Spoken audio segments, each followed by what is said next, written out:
Tonight we're learning about a Tampa doctor and his very personal fight with an incurable disease. Dr. Vincent Tedone was forced to become an expert when his daughter was diagnosed with Lou Gehrig's disease. Now, years later, the treatment protocol he developed is giving new hope to patients living with ALS. Our Gina Patishi taking action for your health, looking at how the treatment works. Gina? Deanna Tedone Gage went on a run almost 8 years ago and noticed that she was having difficulty. Soon after, she learned of the diagnosis that would forever change her life. I spoke to Deanna and her father, who have teamed up to extend her life and help others fight the disease. I said, you know, we're going to beat this. The words Dr. Vincent Tedone told his daughter in 2007. Deanna Tedone Gage was an attorney, recently married and starting her life when she found out at 30 years old that she had ALS. Without my father, I would not be sitting here talking to you today. He also gave me the hope to fuel my positive attitude. Doctors gave her little hope, but she and her father decided to create their own, and that's how the Deanna protocol was born. If on one hand we can give the cells energy, stop them from dying, and on the other hand we can neutralize what's killing the cells, we'll be pretty good. We'll be pretty good until they ever find a cure. That's the heart of the treatment plan. It combines natural substances already found in the body that anyone can buy over the counter. According to Dr. Tedone, the medical substances included in the Deanna protocol are not only beneficial for people diagnosed with ALS, but can help those with traumatic brain injuries and brain tumors. It started with helping my daughter, but I'm able to give back and help all these other people. Deanna says although her diagnosis was scary in the beginning, she and her father want to help others win the fight. I'm here to tell you that there is hope. Tedone says that there are currently over 2,000 people around the world that have reached out to them about the Deanna protocol. If you would like more information about the free program, or if you're interested in helping the fight against ALS, you can head over to our website, which is abcactionnews.com, and click on the story links section. Live in the studio, Gina Patishi, ABC Action News.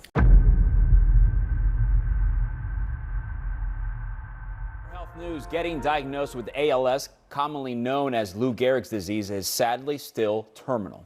But a woman in Tampa Bay is finding a way to defy the odds. Spectrum News anchor Jeff Butera has her story. Deanna Tedone is sitting next to the man she says saved her life, a man who also happens to be her dad. Which one do we want to win? Deanna does not mince words. Without him, I want to be dead. I won't mince words either. About 15 years ago, doctors told Deanna to go home and prepare to die. She had ALS, a neurodegenerative disease that weakens your muscles and to most in the medical community will ultimately take your life. I told her I wasn't going to accept it. Dad Vince Tedone is also Dr. Tedone, a retired orthopedic surgeon. But when Deanna was diagnosed, he threw himself into neurology, trying to find out what caused his daughter's disease. We made a covenant. She would be the test case. I would do the research. I don't think he slept. Maybe an hour here or there. There was non-stop. And he dreamt big. And we could eliminate all these diseases, where now all we do is we treat the symptoms and watch the patient progress to death. Instead, Vince tried to focus on what triggers ALS and what might stunt its progress.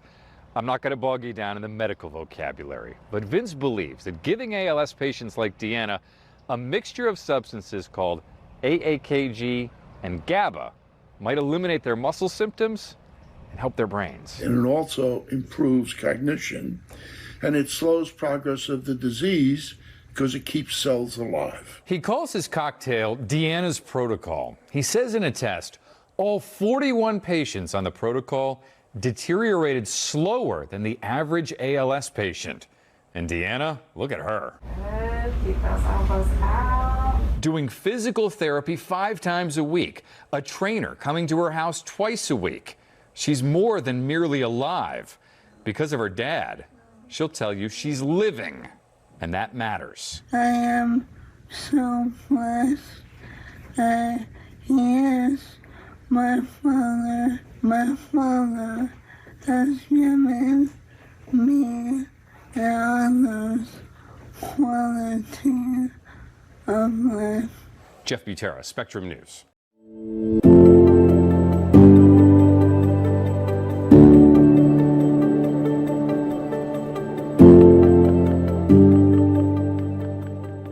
Dr. Tedone, I've got to say thank you so much for joining us today. I'm so interested in learning about your background and where you started working with the Deanna protocol and how this story really came out of your own story, really. I mean, it's your own daughter is Deanna, but how you've transitioned from a career of orthopedic surgery into what you thought was going to be a nice retirement, and then turned into coming out of retirement because you became this researcher, and now you've become this incredible expert in neurodegenerative diseases. And again, thank you for being here. But I can give a little bit about your background, but I want you to tell me your background. I retired. I was chief of orthopedics at University Community Hospital, which is now Florida Hospital in the Advent system. I retired in 1997. My wife and I traveled extensively for 10 years. In 2007, my daughter Deanna complained of stumbling every time she walked. And she noticed that she saw me coming down a flight of stairs. And she said, "Dad, you came down those stairs. You didn't even look at the stairs." And I said, "Deanna, you don't look at the stairs." She didn't realize that she had to look at the stairs so that she wouldn't lose her balance. I checked her reflexes and they were abnormal. She was an attorney at the time and had just made partner in a local law firm. And one of the things that would happen that really scared me was if she would stumble, she would fall. But she lost the reflex ability to put her hands out to block the fall. So she would hit her head. So all of this was prior, we're here talking about Deanna, all of this is prior to Deanna's diagnosis of ALS. Yes. So these are just the early signs of the early symptomatic observations that were taking place, but no one knew what it was at the time. Exactly. So we started to bring her around to physicians, and a friend of mine, a neurologist in Tampa, did an EMG study on her, and the test, which basically shows action potentials in muscles, was very indicative of ALS. And he didn't really want to make that diagnosis, and so we went to Johns Hopkins. Yes, she has ALS. We went to the Mayo Clinic. Yes, she has ALS. And they gave her 2 to 5 years to live. Go home, get your affairs in order. And So I have to interrupt you and ask this question. So here you are, an established physician who've retired from being the head of orthopedics at the hospital. You've worked with all these famous athletes. You've worked with all of these things. And now here you are as a father hearing a diagnosis of your own daughter. I mean, you've got these superpowers in the medical field with all these other people in the world, and now you've got a diagnosis of your daughter, which is something that you had no experience in. I have to imagine that just felt like such a helpless feeling, because here you are, this master of medicine, and now it hits home. yeah, well, it was daunting. And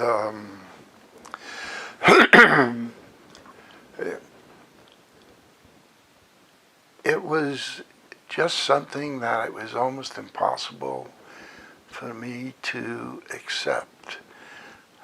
I had one experience with ALS, and it happened to be just an observational experience where I saw a woman taking out of a wheelchair, and put into a chair that extended out from the car, and just watched her total inability to move. And then the chair picked her up and went in the car. And I said to myself, can you imagine? You still have a brain, you can still think, but your body doesn't function. You can't hold anything, you can't walk, you can't even sit up straight.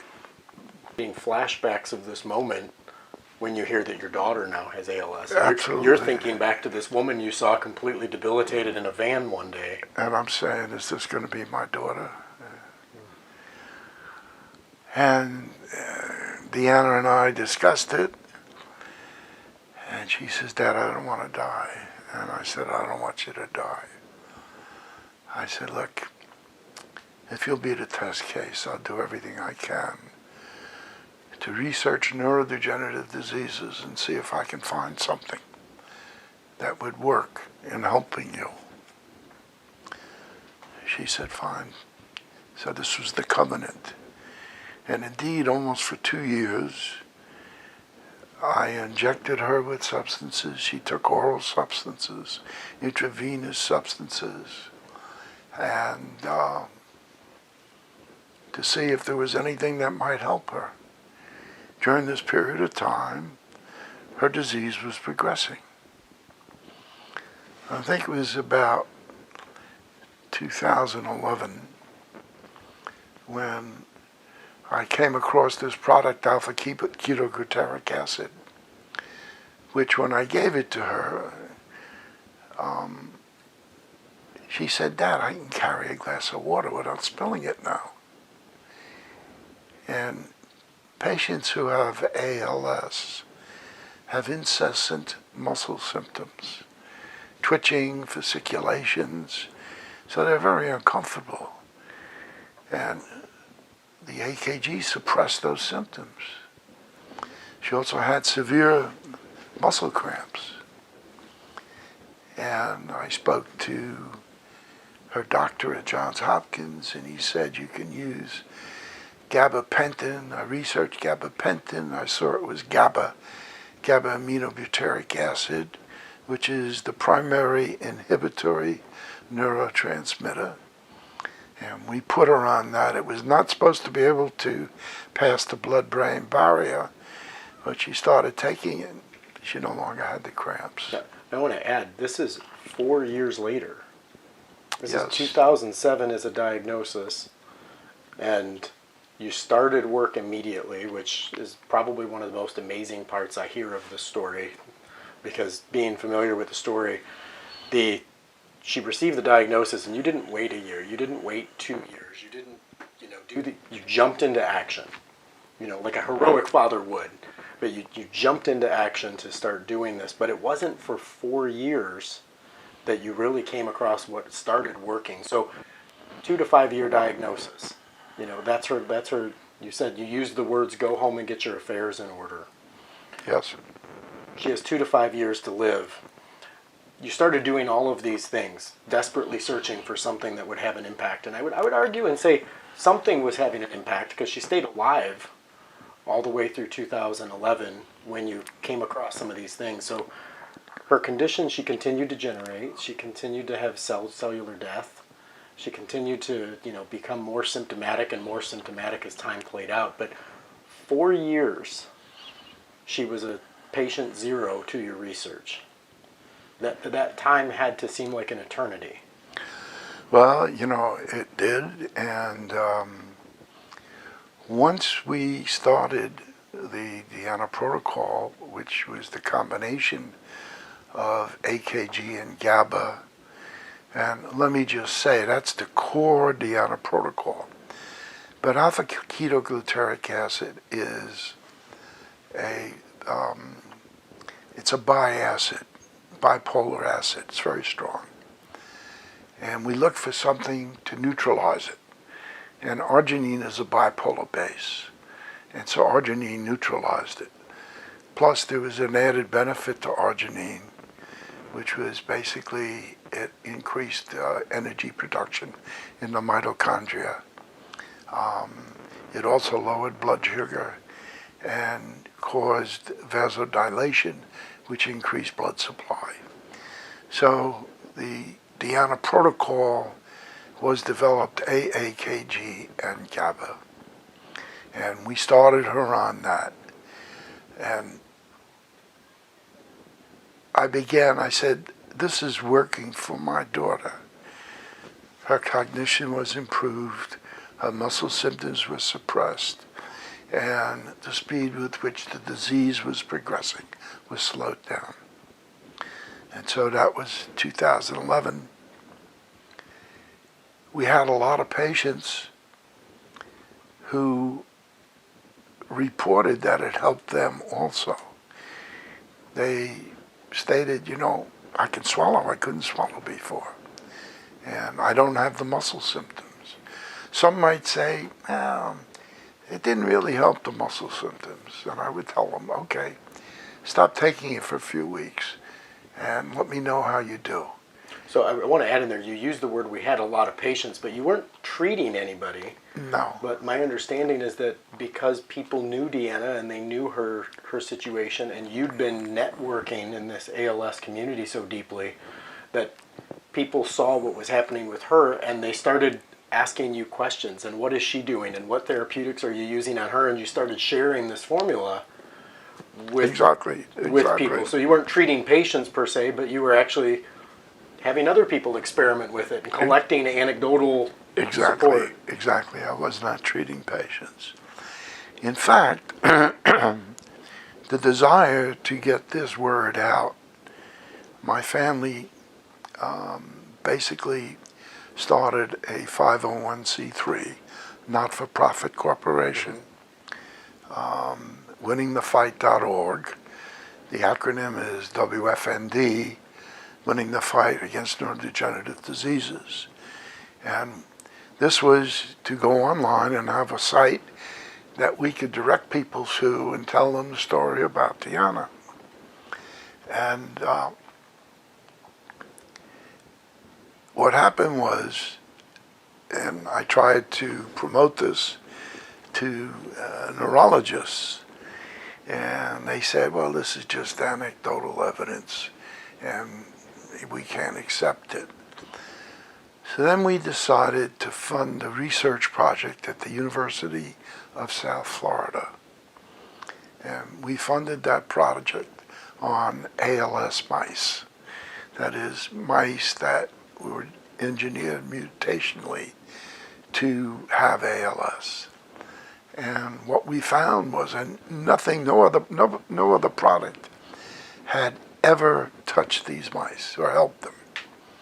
It slowed the disease progression, improved their muscle function, and improved their energy production, because they did metabolomic studies on the mice, which basically show what are the products, the catabolic products, breakdown products of energy production. And the mice that were on the DP, it was increased.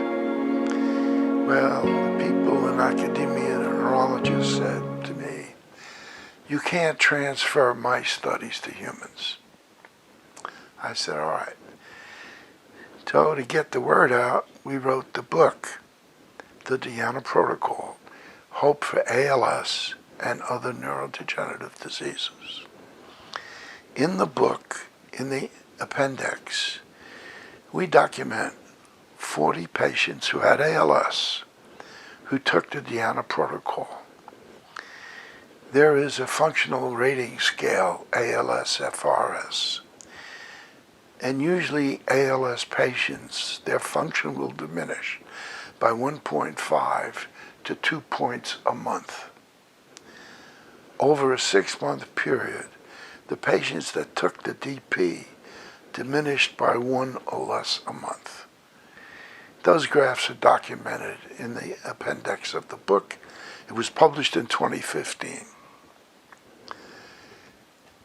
Once again, in touch with neurologists at the universities, they asked me the question. Well, first they said, well, we understand that you're not in this to make money. I said, no. And they asked me the question, Well, who tested them and wrote down their functional rating scores? I said, the patients. They said, well, you need to have the neurologist do that. I said, if the neurologist won't prescribe the DP, they're not going to do the functional rating scoring. And by the way, the neurologists have the patients score themselves. Okay. So we weren't getting through. And I actually offered to fund clinical trials on the DP at Mass General, University of South Florida, and the Byrd Neurodegenerative Center. I was turned down at all three places. Then I found out that at the University of Central Florida, they had a program of nanotechnology. And what they do is they can take a cell from someone who has a neurodegenerative disease like ALS, Amyotrophic Lateral Sclerosis, or Alzheimer's disease. They can take that cell from the patient, take blood or a skin cell. In vitro, in the laboratory, they can downregulate that cell to a stem cell. It's called an induced pluripotent stem cell, a very immature cell. Then they can apply nerve growth factors and make that cell a nerve cell. Well, lo and behold, that cell has the pathology for ALS, Alzheimer's disease, and the other neurodegenerative diseases. So they looked at the ALS nerve cell, and what did they see? Well, they looked and saw the nerve cell. Then they saw the axon, which is the extension from the nerve cell, to a synapse that connects to another nerve cell, or through a neuromuscular junction to connect to a muscle. And they saw in that axon the conduits that carry the signal to the other nerve cell or muscle. They're microtubules. They saw the microtubules develop swelling or varicosities. They also saw that the electrophysiological signaling was flat. When they added the DP, the swelling diminished, the electrophysiological signaling reappeared. In both ALS, no matter what gene mutation they used, okay, and not published yet. That study is published. It's a +1 published study. Alzheimer's disease, the same thing, plus that there was amyloid deposits in the extracellular space, and when the DP was added, these deposits were diminished. So I want to get further into the science of amyloid deposits and the microtubules that leave, and we're going to get into tau energy and these types of things. But I want to take one quick step back with you and say, back to Deanna, 2007, she receives a diagnosis, and then you said that in 2015, you finally had gotten what you believed was the right balance of formula, the Deanna protocol, or as you call it, the DP. Well, we documented what was happening in the laboratory, which we knew was happening clinically. Understood, but I want to get to the point that she continued to degenerate, though, even up through that period. Yes, so, at a slower rate. Correct. So at a slower rate, it was able to arrest some of the symptoms from developing, and at a slower rate, her condition... Instead of dying within 2 to 5 years, she was still living. And then there was a point that you discovered that there might have been another underlying problem that is normal with people with ALS or other types of neurodegenerative diseases. And it involved a lab called IGeneX, I believe. Can you fill me in on what happened there? Well, my contact with other physicians on the internet, this one very erudite physician said that neurodegenerative diseases, in specific ALS, is caused by a bacterial infection. The infection is Borrelia. Now, my knowledge of infectious diseases is minuscule as an orthopedic surgeon. So I had to start studying infectious diseases. So for years you've gone from orthopedics into neurological disorders, and now you're becoming an infectious disease expert also. Exactly. I wouldn't say expert, but I knowledge about this specific type of infection. Now understand that every ALS patient, when the diagnosis is made, is tested for Lyme disease, and Lyme disease is caused by Borrelia. And they're tested according to the CDC criteria. And every test is negative, because the tests are done at commercial laboratories. And commercial laboratories don't have the antigens capable of detecting the antibodies of the Borrelia bacteria. So this erudite friend of mine said, you have to have it tested at IGeneX. And we had it tested at IGeneX. And in 2015, we got the results back that she had a Borrelia infection.